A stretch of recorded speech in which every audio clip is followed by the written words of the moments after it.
Assalamualaikum warahmatullahi wabarakatuh. Para mahasiswa sekalian, kita kembali lanjutkan pembahasan kita tentang quantitative research, yang pada kesempatan ini saya akan menyampaikan tentang time series design. Jadi time series design itu adalah salah satu bentuk penelitian eksperimental. Apa bedanya time series design dengan penelitian non-equivalent control design kemarin? Di sini letak perbedaannya. Jadi kalau Anda lihat di desain penelitian non-equivalent control group design yang kemarin, itu ada dua kelompok, yaitu kelompok pertama adalah kelompok eksperimental, yang mereka akan diberikan perlakuan tertentu dengan menggunakan teknik, metode, cara tertentu. Kemudian kelompok yang kedua adalah kelompok kontrol, di mana kelompok kontrol ini sebetulnya juga akan diberikan treatment, cuma bedanya treatment yang diberikan pada kelas kontrol itu adalah treatment yang biasa siswa dapatkan dalam keseharian.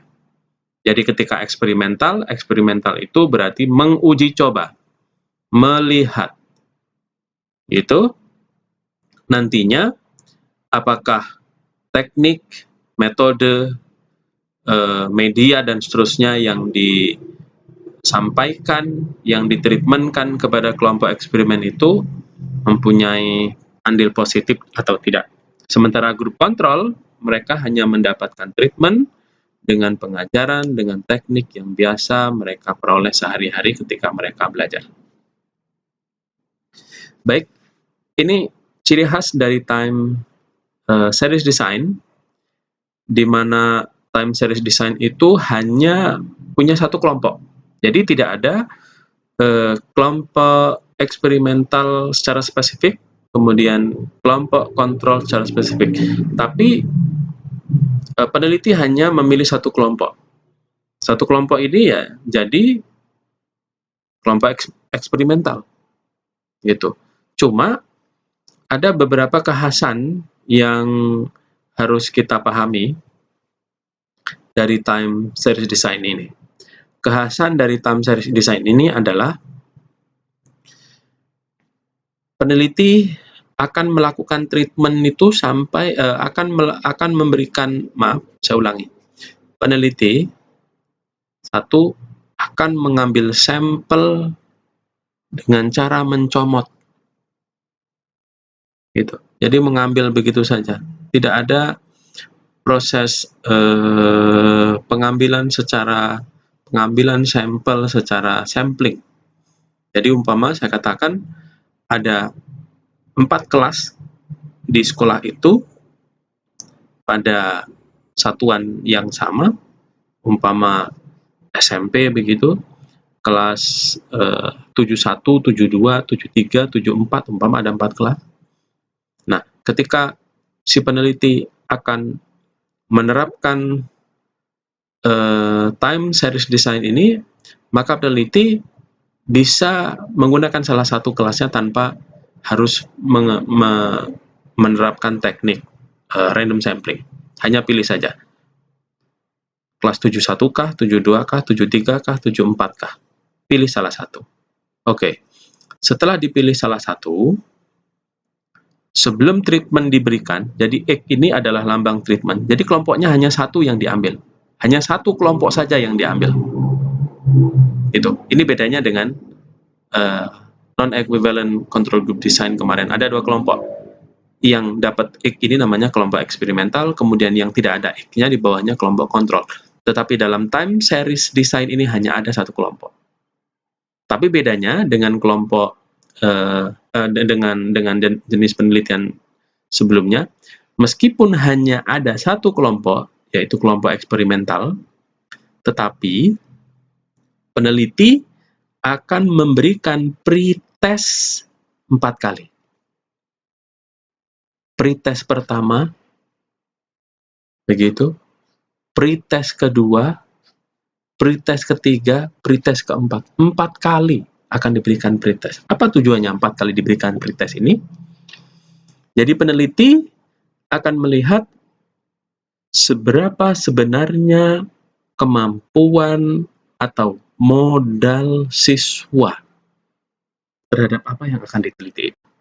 Ketika yang diteliti tentang reading, berarti si peneliti ingin tahu secara detail, secara spesifik seberapa kemampuannya. Sebetulnya kemampuan siswa itu. Diberikan pretest pertama, pretest kedua, pretest ketiga, pretest keempat. Jadi 4 kali pretestnya ini. Fungsi pretest itu untuk apa? Sekali lagi, untuk meyakinkan kepada peneliti bahwa inilah kemampuan yang sebenarnya dari sampel yang sudah dia ambil.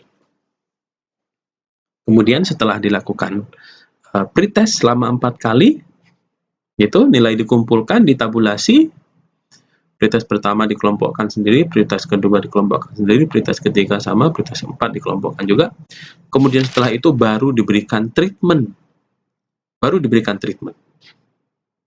Gitu. Seberapa lama treatment itu? Ya sesuai dengan materi yang ada. Kemudian setelah treatment selesai, peneliti juga sama, akan melakukan post-test 4 kali. Apakah pretest dan post-testnya hanya 4 kali? Ya bisa 5 kali pretest. Yang penting imbang. Pretest 5 kali, post-test 5 kali. Gitu. Nah, kalau kurang dari 4, enggak bisa. Minimal 4. Oke. Jadi, setelah diberikan treatment, maka akan diberikan post-test. Post-test pertama. Begitu. Kemudian,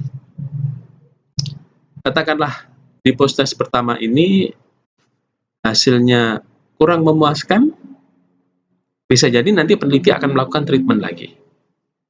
Diulang treatmentnya lagi. Kemudian diberikan post-test yang kedua. Kemudian peneliti akan melakukan treatment yang berikutnya. Kemudian setelah itu post-test yang ketiga. Yang berikutnya diberikan treatment lagi. Kemudian post-test yang keempat. Oke, kita lanjutkan. Ini tadi gambarannya. Jadi 01, jadi observation ini ya. Observation 1, observation 2, observation 3, 4, kemudian experimental di sini, treatment, kemudian post-test. Di sini gampangnya ya sebetulnya post-test 1, post-test 2, post-test 3, post-test 4 ini ya. Gitu. Oke, saya sudah jelaskan tadi di slide sebelumnya. Oke, ini judul. Jadi, untuk memberikan gambaran yang jelas tentang bagaimana kerja dari time series design ini judulnya pengaruh student team achievement atau pengaruh STAT terhadap pembelajaran writing recount text pada siswa kelas 7 di SMP Nusa Penida Bali. Variabel X, jadi variabel yang akan dieksperimenkan adalah STAT. Variabel dependennya, skill yang menjadi tumpuan untuk eksperimental itu adalah writing. Kelompok eksperimennya, ini satu-satunya kelompok, ada kelas 7A. Kelompok kontrol tidak ada. Jadi di time series tidak ada kelompok kontrol. Oke? Variabel yang dieksperimenkan adalah STAT, yang diuji cobakan, yang ditreatmentkan kepada siswa. Kemudian variabel dependennya itu Y, itu adalah writing. Oke. Terus, ketika treatment sudah selesai, kemudian sudah mendapatkan nilai post-test berikut pre-test itu, maka dilakukanlah teknik analisis hipotesis. Hipotesis itu apa? Hipotesis itu adalah praduga dari apa yang kemungkinan akan terjadi. Jadi, di setiap penelitian kuantitatif itu selalu harus ada hipotesis. Panduannya seperti itu. Harus ada hipotesis. Ini kita lihat. Sebelum ada hipotesis, harus ada rumusan masalah. Nanti di waktu tertentu, saya akan berikan print out tentang framework dari penelitian kuantitatif. Ini rumusan masalahnya. Adakah hubungan yang positif dan signifikan antara hasil nilai 0,1 dengan 0,5? Jadi dikomparasikan. 0,2 dengan 0,6. 0,3 dengan 0,7. Bukan 0 ya, observation gitu ya. 0,4 dengan 0,8. Ini rumusan masalahnya seperti ini. Dalam bentuk pertanyaan, boleh. Dalam bentuk pernyataan, boleh. Kemudian hipotesis, dugaan sementara, terdapat hubungan yang positif dan signifikan antara hasil nilai 0,1 dengan 5 dan seterusnya. Bentar.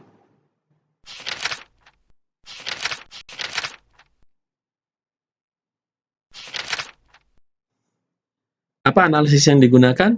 Analisis yang digunakan adalah korelasi ganda parsial. Kemudian dilanjutkan dengan regresi ganda. Nah, untuk uji statistik nanti kita bahas pada pertemuan mendatang. Demikian saja.